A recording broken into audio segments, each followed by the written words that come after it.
안녕하십니까. 석정스님의 지대방 15번째 시간입니다.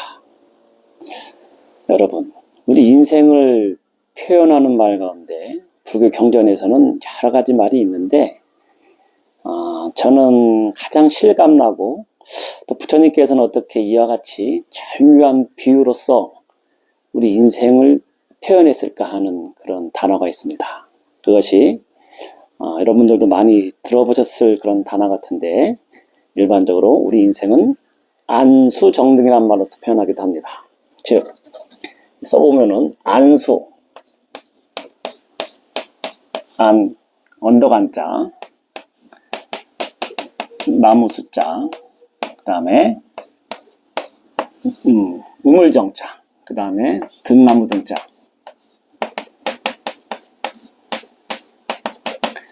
이게 뚱땅지 같은 말 같기는 한데, 우리 인생을 부처님께서는 우리 인생이 여러 가지 그 탐진치 삼독에 빠져서 사는 인생이 이와 같이 안수 정등과 같이 위태롭다 이렇게 얘기하신 거거든요.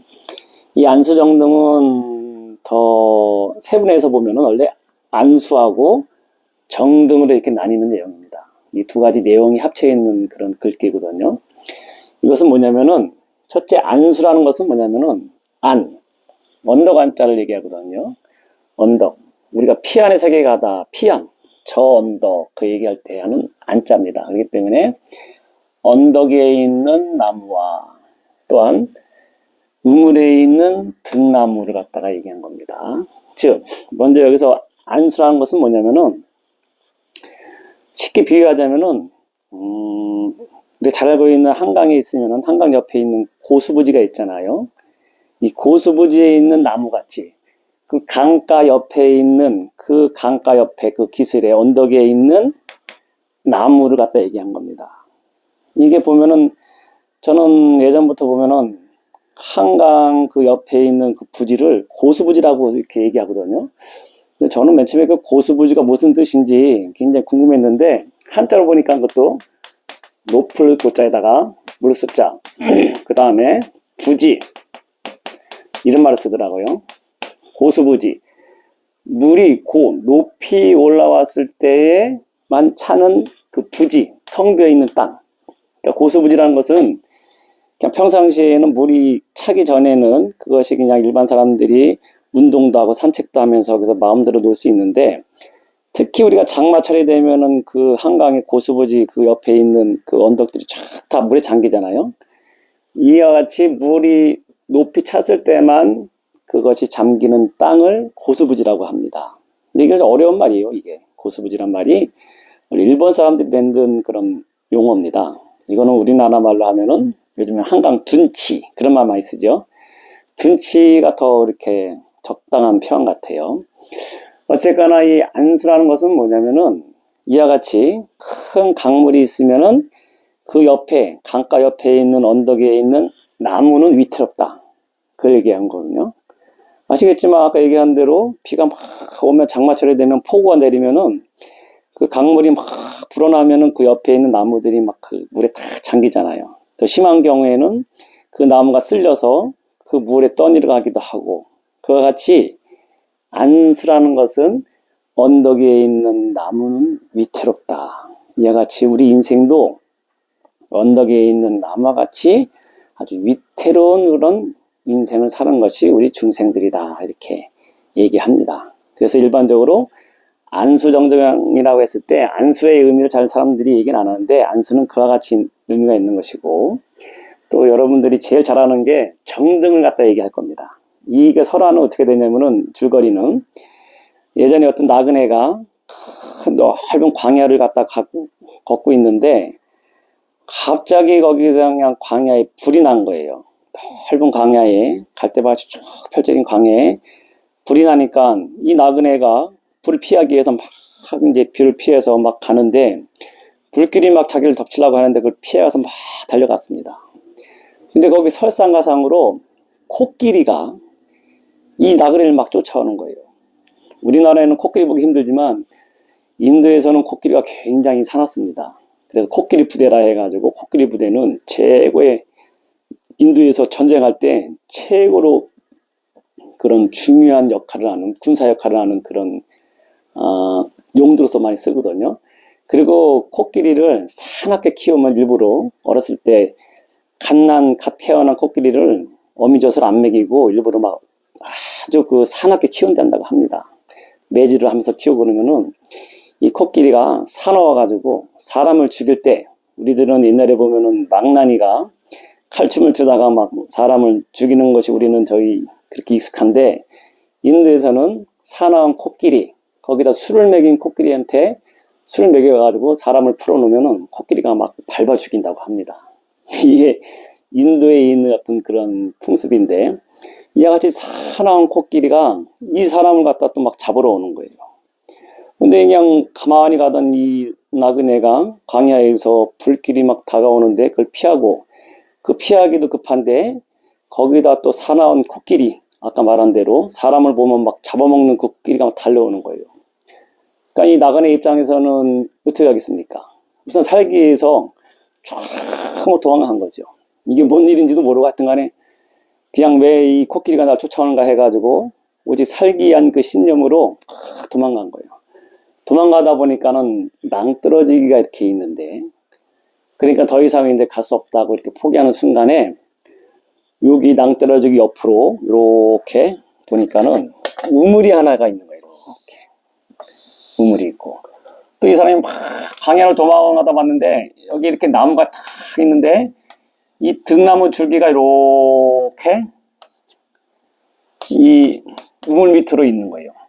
그러니까 이 사람이 도망가다가 여기서 더 이상 갈 수 없는 상황에서 낭떠러지기에서 이제는 코끼리한테 잡아 죽었다, 잡혀 먹어 죽겠구나 했는데, 여기 이제 등나무 줄기가 다행히 이렇게 우물 속으로 탁 이렇게 줄기를 뻗고 있는 거예요.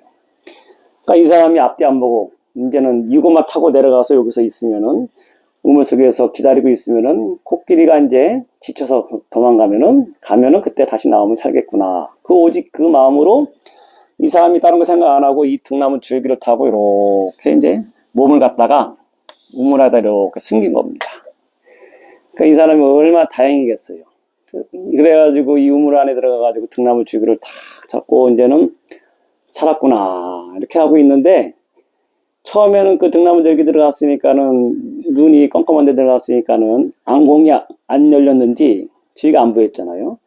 근데 한 5분 10분 정도 되니까는 이렇게 해가지고 우물 안에 있는 여러 가지 모습들이 나오는데, 아이고 들어갈 땐 몰랐는데 이 보니까는 우물 네 구퉁이에서는 동서남북 사방으로 해가지고 뱀들이 이 나그네 갖다 잡아먹기 위해서 가운데 딱 매달려 있는데, 사방에서 이 우물 안에 있는 뱀 4마리가 날롱 이 사람을 갖다가 잡아먹으려고 하는 거예요. 이 사람이 한쪽으로 쏠리기만 하면 뱀한테 낼놈 이제 잡힐 그런 상황이고, 그러면 그 바닥은, 이 우물 바닥은 뭐가 있을까? 혹시 밑으로 내려가면 살 수 있을까? 이렇게 보니까는 동룡들, 요즘 보면 악어같이 2마리가 그냥 동룡이 둘이 밑에 2마리가 또 이렇게 낼롬 떨어지기만 하면 잡아먹으려고 곧 기다리고 있는 겁니다. 얼마나 참 기가 막힌 상황이겠어요. 그래서 또 이렇게 이제는 옆으로 갈 수도 없고 밑으로 갈 수 없는 상황에서 요번에 이렇게 보니까는 이 나무 줄기를 갖다가 자기가 타고 내려온 그 등나무 줄기를 갖다가 지새끼 2마리, 흰지하고 검은지 2마리가 요 자기가 타고 내려온 등나무 줄기를 갖다가 살살 긁어먹고 있는 거예요. 참 얼마나 이 살아갈 수 없는 위기 일발의 연상 아니겠습니까?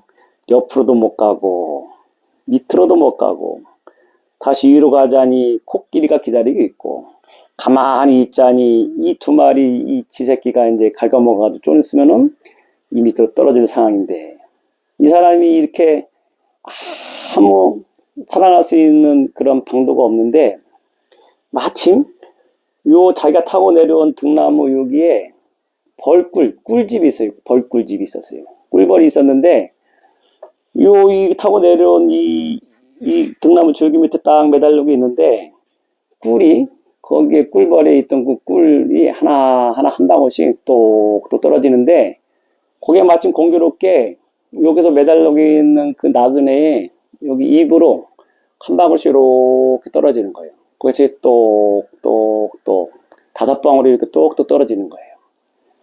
그러니까 이 사람은 여기서 자기가 이래저래도 저래도 못하고 죽어야 되는 그런 상황인데, 이 상황에서도 이 사람이 꼭 꿀맛에 취해서, 꿀맛이 달콤한 그 꿀맛에 취해가지고 자기가 지금 처해 있는 상황을 갖다가 잊고 있다는 것이, 이것이 정등이라는 비유입니다. 우물 안에 있는 등나무에 매달려 있는 그 사람을 비유한 거예요.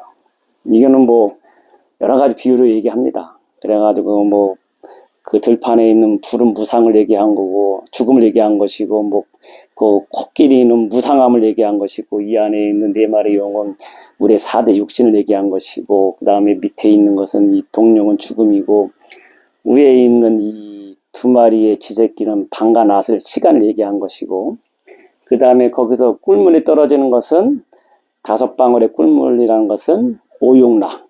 그 다음에 오욕락이라고 하면은 식욕, 색욕, 재물욕, 명예욕, 수면욕, 이 5가지 아니겠어요?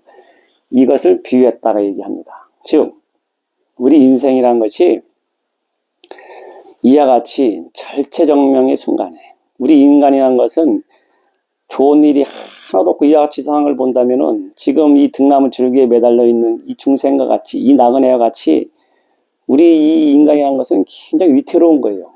우리는 이 몸이 아주 영원한지 알고, 이 영원한 이 몸을 위해서 우리가 열심히 일도 하고 행복할지 알지만, 부처님의 눈으로 봐서는 우리 인생이 이와 같이 위태롭게 있다는 거예요. 위태롭게 있으면서 바로 자기가 언제 죽을지 모르고 10분 후를 갖다가 장담할 수 없고 1시간 후를 갖다가 장담할 수 없는 이 안타까운 아주 위급한 상황에서 우리 중생들은 꿀맛에 취해가지고, 우리 인생이, 우리는 중생들이 아주 재미나고 그 좋은 줄 알고 거기에 취해가지고, 오욕락에 취해가지고 자기가 지금 처해 있는 이 중생의 상태를 갖다가, 위급한 상태를 잊고서 오욕락에 빠져있는 중생을 비유한 것이, 이것이 정등이라고 이렇게 얘기했습니다. 이게 지금 얘기 들어보면은 뭐 감동이 올지 모르지만, 이 당시에 이게 부처님께서 2500년 전에 이와 같은 말씀하셨다는 것은 얼마나 문학적으로도 기가 막힌 표현이겠습니까? 나그네가 길을 가는데 불이 나서 불을 피하기 위해서 잠깐 있는데 이번엔 더 사나운 코끼리가 달라온다. 그래가지고 죽을 둥할둥 앞뒤 안 보고 막 도망가다 보니까는 우물이 있는데, 우물이 마침 등나무 줄기가 있었다. 등나무 줄기를 탁 타고 날아가서 이제 안심하고 살았는지 알았지만, 그 우물 안에 있는 옆에는 이 군등에는 4마리 독사가 있었고, 그 다음에 밑에 보니까 용들이 있었고, 위로 가고자 하니까는 또 코끼리가 있어 못 나가는데, 가만히 있으려고 하니까 그 등나무 줄기를 2마리의 쥐가 살살 긁어먹고 있다. 우리 중생들은 이와 같이 위태로운 그런 위치에 있는데, 그 오직 꿀맛에, 그 위태로운 상황에서도 꿀맛에 취해가지고, 우리가 오욕락에 취해가지고 자기의 위태로운 상황을 모르고 살아가는 것이 우리 인생, 우리 중생들의 삶이라는 것을 표현한 것이 정등의 비유입니다. 즉 부처님께서는 안수 정등이라고 이렇게 말씀하시면서, 우리 중생이라는 것은 아주 위태롭다. 우리 인생이 1000년 만년 살 것 같지만 우리 인생은 이와 같이 원래는 위태로운 것이다. 또한 이와 같이 고의 세계에 있는 것이다. 빨리 이것을 벗어나기 위해서는 이 오욕락에 빠져 살 것이 아니고 수행을 열심히 해서 부처님의 세계에 가는 것이 우리들이 중생들이 해야 될 목인데, 우리 중생들은 그것을 잊고 이 위태로운 그 안수, 그 언덕에 있는 나무와 같이 위태로운 상황을 갖다가 모르고 사는 것이 너무 안타깝고, 정등, 그 우물가에 있는 등나무를 타고 내려간 나은에 같이 이같이 어리석은 인생을 살고 있구나. 이 오욕락에 빠져 살 것이 아니고 열심히 수행해서 우리도 부처님과 같이 그와 같은 인생을 살아야 되는 것이 아닌가 하는 것이 부처님께서 말씀하신 안수정등이라는 그런 내용이 되겠습니다. 여러분들 아마 제가 이렇게 말씀드렸는데 거의 다 아시는 내용일 거예요. 그 다음에 일반적으로 절에 가면은 벽화에 이 어떤 나그네가 그 우물에 등나무 줄기를 탁 타고 내려가서 있는 모습이 가끔 보일 겁니다. 이것도 다 안수 정등을 비유한 것이거든요. 근데 우리 인생이 이와 같이 위태롭다고 합니다. 우리들은 이 무상한 위태로운 인생을 이것이 우리 영원한 줄 알고 착각 속에 살고 있지만 부처님의 눈으로 봐서는 우리 중생들은 이와 같이 위태롭다. 그 위태로움에서 벗어날 생각을 못하고 거기서 오용락에 빠져서 사는 것이 중생이다. 이렇게 말씀하신 것입니다. 근데 이게 여담이긴 한데 제가 옛날에 공부할 때 보니까는 이게 화두가 된 적이 있어요. 이게 어떤 스님께서 근대 큰 스님 전강스님이라고 하면은 근대 큰 스님이거든요. 인천 용화사 송당 큰 스님의 은사스님 되시는 분이에요. 60년대, 70년대 가장 큰 선지식이었는데 이게 어떤 큰 스님 저도 예전에 그 테이프에서 들었는데 만일 어떤 중생이 이와 같이 위태로운 상황에 있는데 이 나그네가 여기 등나무에 매달려 있는 것처럼 이렇게 위태로운 상황인데 밑으로 갈 수도 없고 옆으로 갈 수도 없고 위로 갈 수 없는데 이때를 당해서 너는 어떻게 이 위기를 벗어나겠느냐 하는 그런 화두가 있었다고 합니다. 근데 그 큰 스님께서는 뭐라고 말씀하셨냐면은 이와 같이 이 아주 위태로운 상황에서 꿀이 딱딱 떨어지는데 그 꿀맛을 느끼는 그 사람의 감정으로 그 큰 스님께서는 한마디 하셨다고 합니다. 꿀맛이 달다. 이것이 큰 스님의 대답이었다고 합니다. 여러분도 한번 생각해 보십시오. 감사합니다. 이만 마치겠습니다.